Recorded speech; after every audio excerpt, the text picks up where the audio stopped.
My name is Mindy. For those of you who don't know me, like everyone else who calls Bluewater home, I am a minister here. But I have been with Bluewater since before it was Bluewater, so I remember the first all-church retreat, and if I'm not mistaken, that was the one where Mia told me she was pregnant with their first, and we stayed up late into the night trying to figure out from God if it was a boy or a girl, and talking about, what this meant for the trajectory of their lives in ministry and things. And so big memories made at retreat. Please sign up. It's great. Other things about me, I have an Ohana group, meets on Wednesday nights right in the back of the church over here. Come and join us on Wednesday evening. I live at K2, which is our community house, and so there's a bunch of us that just live in intentional community, trying to inspire one another to follow Jesus and do the things God is calling us to do. I'm an 8th grade earth science teacher at Hawaii Baptist Academy. And kind of what I'm famous for in this community is I spent 8 years just doing Bluewater things in Indonesia. And so you guys sent me over there, and I, talked a lot about Jesus and started a judo ministry for kids there. But before we really get going here, before we get rolling, let's just, I know not everybody's a morning person, so just turn to the person next to you, just tell them, you're a treasure.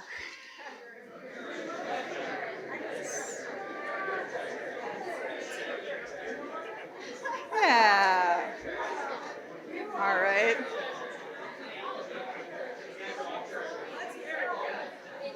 Hopefully we feel a bit inspired, okay? Kind of get our brains working here. So a warm-up question for you all.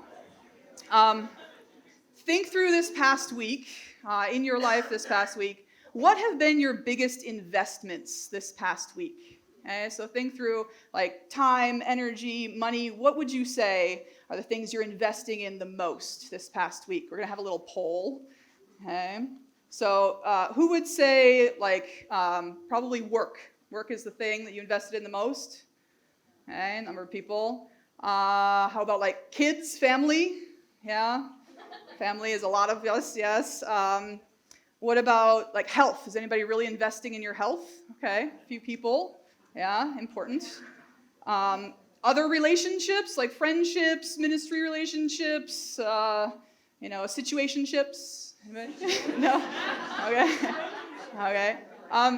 Those are kind of the big four that I think of. Does anybody have anything else you're investing in this week? Somebody want to tell me, like, anything outside of those four that you guys are really investing in?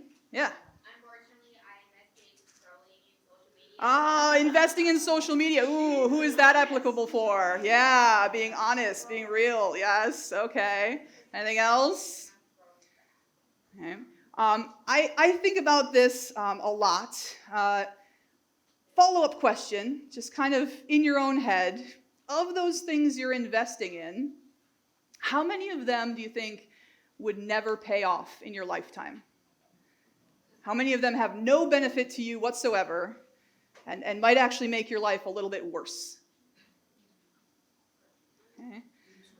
So this is one of the things I think about, especially like if I do a cost-benefit analysis of my time in Indonesia. I kind of voluntarily gave up my 30s, and so when everybody else was having their family and kind of building their careers, I was loving people over there, and I feel like I did a really good job loving people.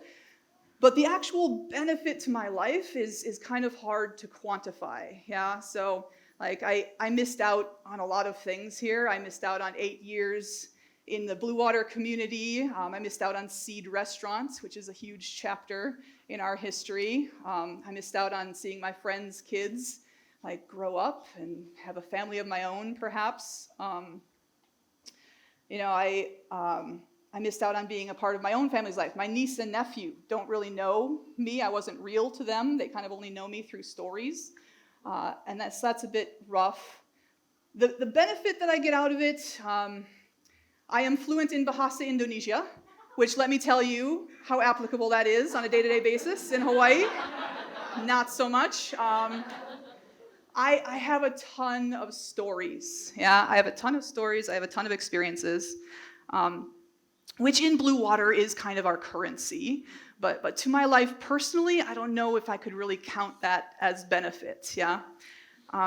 Even ministry-wise, like if I look back on it, I probably will never know the extent of my influence over there. Like, okay, we're getting there.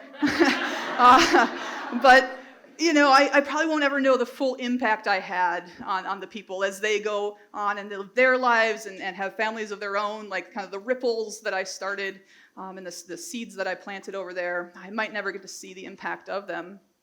And yet, right, there's still something in me that says it was worth it, right? It was definitely worth it, which is a very confusing thing to a lot of people. And to be honest, it doesn't always add up for me either. It's confusing.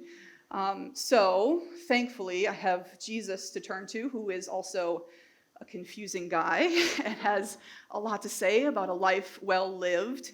And so we've been going through at Bluewater the Sermon on the Mount, Jesus' most famous teaching, and Jordan has been leading us through that. So, we started off looking at the crowd, and just these are really run-down people, in trouble, in need. A lot of them need miracles, have experienced miracles.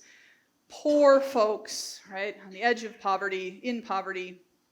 Not the good kind of people. But Jesus calls them blessed, right? He calls them the most blessed. And then he gives them this purpose. He says, actually, you guys are the ones who are going to go out and change the world. You're the salt of the earth, light of the world. And right when they think, okay, new story, everything is different, the world has changed, he says, actually, this is just a continuation of what God is doing. This is part of the same story that God has been writing all along. And so, it's a completion of that story. He's really getting at people's heart and motivation. He says it's not just about following the rules. It's about really understanding what those rules mean and following kind of the spirit of the rules. And then last week, we talked about how the sacrificial things we do in secret really give us power to be trustworthy people to God and to kind of bring that kingdom on earth. That one hit home for me. I am definitely, I talked in my small group, I am guilty of complain bragging quite a bit. And so that is something I am working on. And this week we're talking about money. Yeah, so Jesus is really just hitting us everywhere it hurts. And so we're going to look in Matthew today. We're going to be in Matthew 6. So if you wanted to pull it up on your phones or in your Bibles, you can read it on the big board. So we're going to read Matthew 6, 19 through 24 together. I'll give you a minute to get there. And this is what that says, Matthew 6, 19 through 24. Do not store up for yourselves treasures on earth, where moths and vermin destroy, and where thieves break in and steal. But store up for yourselves treasures in heaven, where moths and vermin do not destroy, where thieves do not break in and steal. For where your treasure is, there your heart will be also. The eye is the lamp of the body. If your eyes are healthy, and you might have a little footnote in your Bible, okay, the original word for healthy there actually implies kind of generosity. Like if your eyes are generous, then your whole body will be full of light. But if your eyes are unhealthy, and again, there's that little translation thing. This actually means kind of stingy, ungenerous. If your eyes are stingy, then your whole body will be full of darkness. If then the light within you is darkness, how great is that darkness? No one can serve two masters. Either you will hate the one and love the other, or you'll be devoted to one and despise the other. You cannot serve both God and money. So we talk a lot at Bluewater about being free from the control of money. Jordan speaks very eloquently on it quite often, right? Because it was a big thing for Jesus as well. Maybe he's tired of talking about it, or he thought you were tired of hearing him talk about it, so I get to talk about it. But anti-materialism is one of our core principles as a church, right? We are very much more about doing the stuff than having the stuff. And so, we do things like give 25% of everything that comes in right off the top goes to our poor fund. So it goes to people and organizations we have relationship with. It gives directly to the poor. We just had an all-church yard sale a couple weeks ago where the whole church just donated all the things they have, some really good stuff, and we sold it at ridiculously low prices to bless the community.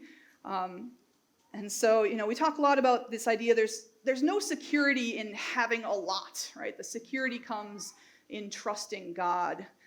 And this is what Jesus is saying, right? It's not a secure investment to store up things here on earth, right? Moths, vermin, a computer glitch that erases your bank account, okay? Not a secure investment, okay? And he could have just left it there, right? He already told people, hey, you guys are poor, good job. Those were the Beatitudes, right? And he already told people, hey, pray for your daily bread, just have enough just for today. That's what we're going after. And he could have left it there, but then he took it a step further and said, no, actually try to get treasure in heaven, right? Don't just worry about being poor here, okay? Good job if you are, but actually there's this idea that you can be investing in eternity, right? Investing in a life after this one, which was a revolutionary idea. Most Jews of the day actually didn't believe in an afterlife. Okay? They thought it was this world and then nothing. Okay? So this idea not only that we have a life after this one, but we can be wealthy in that life. There are things we can do here to set ourselves up for success there. Is really, really revolutionary. And it kind of begs the question then, well, how do we get these treasures in heaven? What do we have to do, right, to be wealthy in the next life? And it's this idea, right, that we are making investments that won't pay off here, right, that don't benefit us at all here on earth, that only benefit us if we have an eternal perspective. Like when we get to heaven, we actually get to see the effect we've had on the earth because of the sacrifices we've made here, because of the way that we've loved people sacrificially here. You just think about getting to heaven and meeting Jesus and having him kind of usher you into the VIP area, right? And introducing you, okay, to all the people who you've had an influence on. And you've changed their lives in ways that you never realized. Yeah? And in Jesus saying, no, this is a VIP. Like I did things with them. Like you don't even understand. We have stories together, right? And living for those purposes. I kind of think of like heaven points, right? Like we can get a little star chart and keep track, okay, for the next life of the things we're doing here, if we have to kind of motivate ourselves. So some easy things to get heaven points. Coming to church. We live in Hawaii, right? Right now, you could be on one of the most beautiful beaches in the world. You could be snorkeling on a coral reef. You could be hiking in a tropical rainforest. You could be sitting on the couch watching TV. But we all come to the back of this valley. We sing some songs. We listen to somebody pontificate about a book that was written over 2,000 years ago. Does that make sense? Is there any tangible benefits to your life? Like maybe for the extroverts, it's really good, right?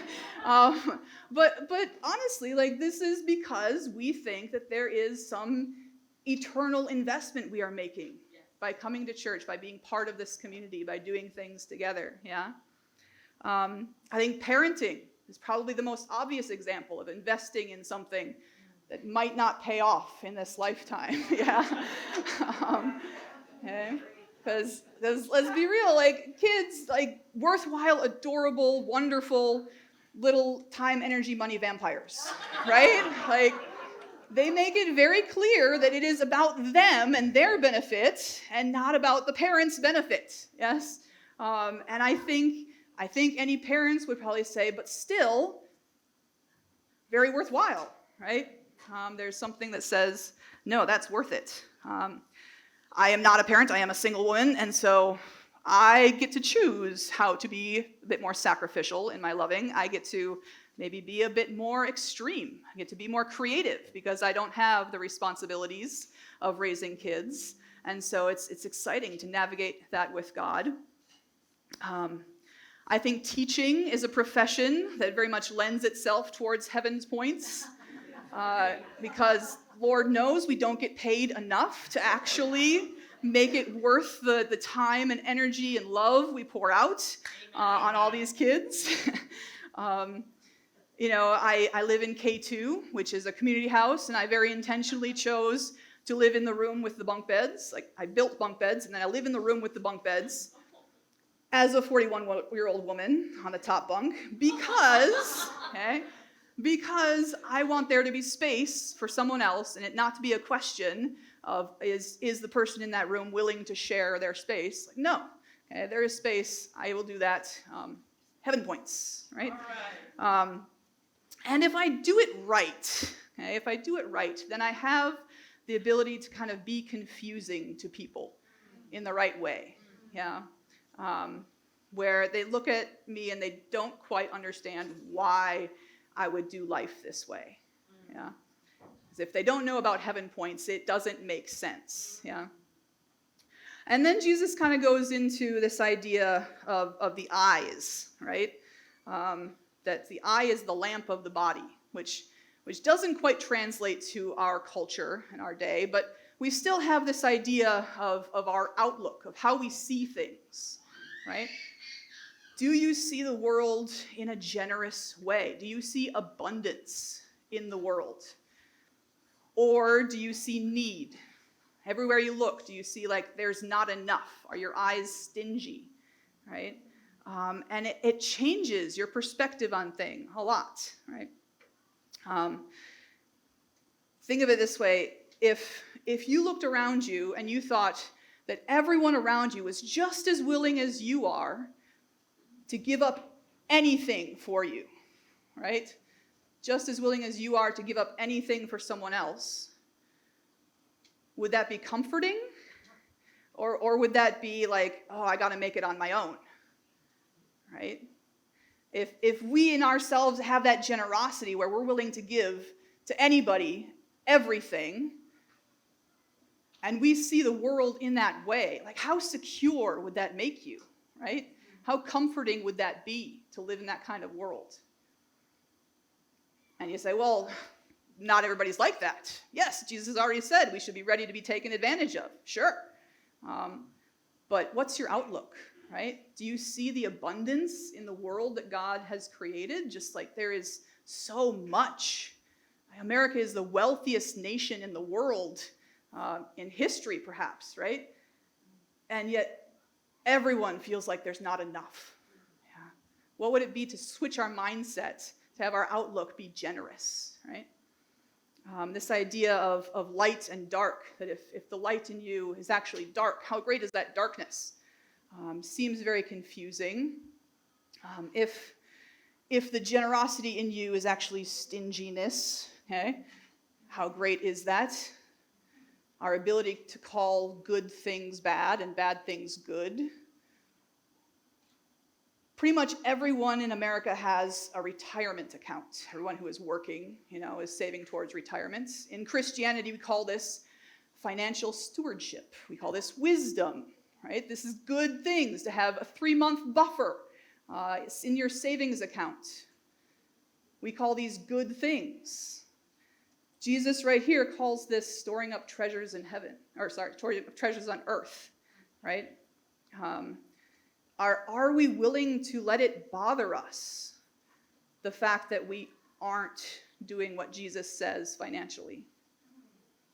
The fact that we actually need grace for having a savings account, right? For having a retirement account.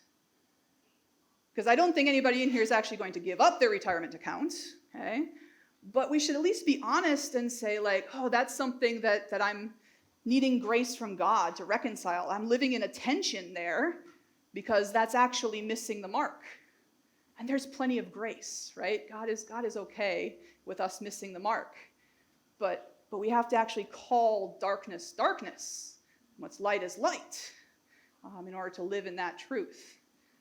And that's super challenging, right? The Sermon on the Mount, we've gone through it now for a number of weeks, and it just keeps surprising me how much we have sat with this for 2,000 years in our culture. And you'd think by now we'd get it, we'd understand, we'd do it really well, but it's still so challenging, right? Every time. So this idea, right, is it wisdom to have a savings account? Is it wise to have a retirement account? To have something to leave to your kids? Or is that fear? Like, is it light or is it dark? Is a rough question. And it should bother us. We should have to sit with that. And then we get grace, right? We get grace for not fully trusting. But so often it's just a battle that goes unfought, right? We just accept, well, this is the way the world is, right? You work a job, you automatically get a retirement account. It's the way the world is. And so we don't ever fight that battle, right? And in the end here, Jesus kind of sets it up as, okay, it's a battle between God and Satan. No, right? That would be too obvious. It's a battle between God and money. Yeah. At the end of the day, money is this like lure that catches us all, because it makes us think about ourselves. It makes us think about what we need. Think if we don't have enough. Make sure that we're okay, rather than trusting in God. If you think about just how you go through a day, right? Which one could you go through a day without acknowledging? God or money? Like, could you go a day without thinking about spending or earning or, having enough? Could you go through a day without thinking about what God's doing, what he wants you to be doing, without praying, without checking in with him, without worship? I think most people would say it'd be way easier to go a day without acknowledging God than without acknowledging money, which is pretty rough, right? And so Jesus sets as this battle between God and money. Yeah.